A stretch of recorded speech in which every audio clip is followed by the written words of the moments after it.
हमारे daily life में communication skill एक बहुत ही इंपॉर्टेंट भूमिका निभाती है।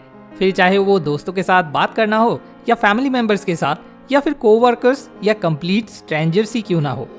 अच्छे कम्युनिकेशन स्किल हमें रिलेशनशिप बिल्ड करने में, हमारे थॉट्स एंड फीलिंग्स सही तरह से एक्सप्रेस कर पाने में और यहाँ तक कि हमारे लाइफ के गोल्स अचीव करने में भी मदद करता है। इसलिए आज इस वीडियो में मैं तुम्हारे साथ कुछ प्रूवन स्मार्ट आइडिया शेयर करूंगा जो तुम्हें और भी ज्यादा अपने लाइफ में फुलफिलिंग रिलेशनशिप्स डेवलप करने में मदद करेगा।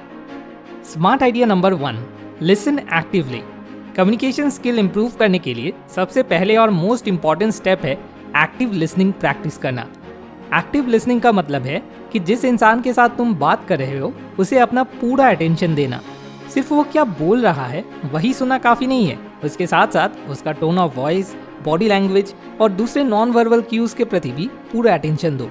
जब तुम ऐसे अपना पूरा अटेंशन के साथ किसी की बात सुनोगे तो सामने वाला बंदा ये समझेगा कि तुम उसके थॉट्स एंड इमोशंस की कदर करते हो और ये तुम दोनों के बीच अंडरस्टैंडिंग बढ़ाने में मदद करेगा। फॉर एग्जाम्पल, अगर तुम्हें तुम्हारा कोई दोस्त अपने किसी प्रॉब्लम के बारे में बोल रहा है तो बीच बीच में सिर्फ मुंडी हिला के हाँ बोल के या उसे बार बार इंटरप्ट करने के बजाय उसे कुछ फॉलो अप क्वेश्चंस पूछो ताकि उसे ये पता चले कि तुम सच में उसका केयर करते हो। और ऐसे तुम्हारा वो दोस्त ये फील करेगा कि कोई तो है उसके प्रॉब्लम को इम्पोर्टेंस देता है।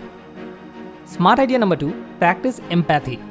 एम्पैथी या सहानुभूति वर्ड का मीनिंग है दूसरे की फीलिंग्स का कदर करना। जब तुम एम्पैथी के साथ सामने वालों की पॉइंट ऑफ व्यू को समझने की कोशिश करते हो तो तब उसे ये समझ आता है कि तुम उसकी कदर करते हो, जिस वजह से उसके मन में तुम्हारे साथ दिल खोल के बात कर पाने की ट्रस्ट बिल्डअप होता है।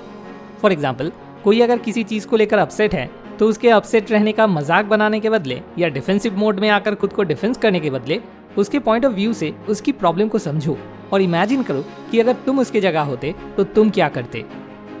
Smart idea number 3, be clear and concise. किसी के साथ बात करते वक्त clear and to the point बात करने की आदत डाल लो। तुम सामने वाले को एग्जैक्टली क्या समझाने की कोशिश कर रहे हो वो क्लियरली उसे बोलो। फॉर एग्जाम्पल, ये बोलने की जगह कि मुझे ये पसंद नहीं, ये बोलो कि मुझे वो नहीं ये पसंद है। क्लियरली अपने मन की बात बता पाने से मिसअंडरस्टैंडिंग क्रिएट होने का चांस नहीं रहता है। Smart idea number 4, avoid negative body language. तुम अगर कोई बात बोल रहे हो तो वो सामने वाला पर्सन किस तरह से लेगा वो कई हद तक तुम्हारे बॉडी लैंग्वेज के ऊपर डिपेंड करता है। नेगेटिव बॉडी लैंग्वेज जैसे क्रॉस्ड आर्म, आई रोलिंग और फिजिटिंग ये इंडिकेट करता है कि तुम अनइंटरेस्टेड या डिसरेस्पेक्ट शो करना चाह रहे हो, हालांकि शायद तुम्हारा ऐसा कोई इंटेंशन नहीं है। इसलिए इसके बदले good eye contact, open body language and एक रिलैक्स्ड पोस्चर शो करने के जरिए तुम ये कन्वे कर पाओगे कि तुम बात करने में इंटरेस्टेड हो और अटेंशन के साथ बात सुन रहे हो। Smart idea number 5, ask open ended questions. Open ended question मतलब वो क्वेश्चंस जिनका आंसर एक लाइन में या सिर्फ हाँ या ना में देना पॉसिबल नहीं है। ओपन एंडेड क्वेश्चन सामने वाले को मजबूर करता है अपने दिल की बात खोल के बात करने में और अपने फीलिंग्स एंड थॉट्स को शेयर करने में। फॉर एग्जाम्पल, किसी को ये पूछने के बदले कि आज का दिन अच्छा गया ना, ये पूछो कि आज का दिन कैसा गया। इससे सामने वाले के पास ऑप्शन खुल जाता है अपना दिल खोल के बात कर पाने का, जिस वजह से तुम उसे और अच्छी तरह से समझ भी पाओगे। Smart idea number 6, practice active non verbal communication. तुम मुंह से क्या बोल रहे हो उसके साथ साथ तुम्हारे नॉन वर्बल कम्युनिकेशन जैसे कि फेशियल एक्सप्रेशंस, एटीट्यूड और बात करने की टोन, ये सब कुछ मिलकर एक साथ मैसेज कन्वे करता है। इसलिए active non verbal communication practice करने के जरिए तुम अपने बॉडी लैंग्वेज के बारे में अवेयर होकर अगर सबके साथ बात करने की आदत अपने अंदर डेवलप कर सको तो फिर ये तुम्हारे कम्युनिकेशन स्किल के लिए एक सॉलिड अपग्रेडेशन होगा।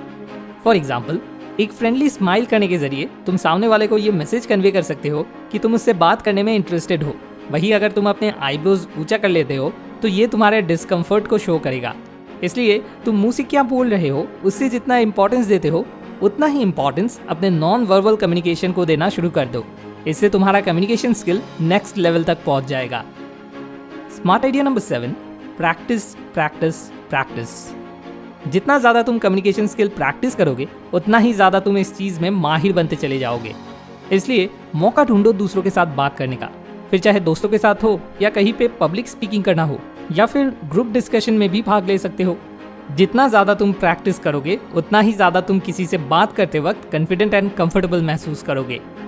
एक लाइन में कहा जाए तो कम्युनिकेशन स्किल एक बहुत ही इंपॉर्टेंट स्किल है जो हमारे रिलेशनशिप्स को और मजबूत बनाने में सबसे ज़्यादा मदद करता है।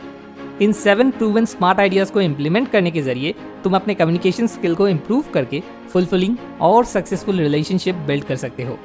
याद रखना, इफेक्टिव कम्युनिकेशन स्किल डेवलप करने में टाइम, एफर्ट एंड प्रैक्टिस तीनों की ही ज़रूरत होती है, लेकिन इस मेहनत का जो फल मिलता है वो इस मेहनत को सार्थक बनाता है।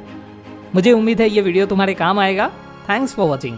मोर विजडम, मोर सोल्यूशन, बेटर लाइफ।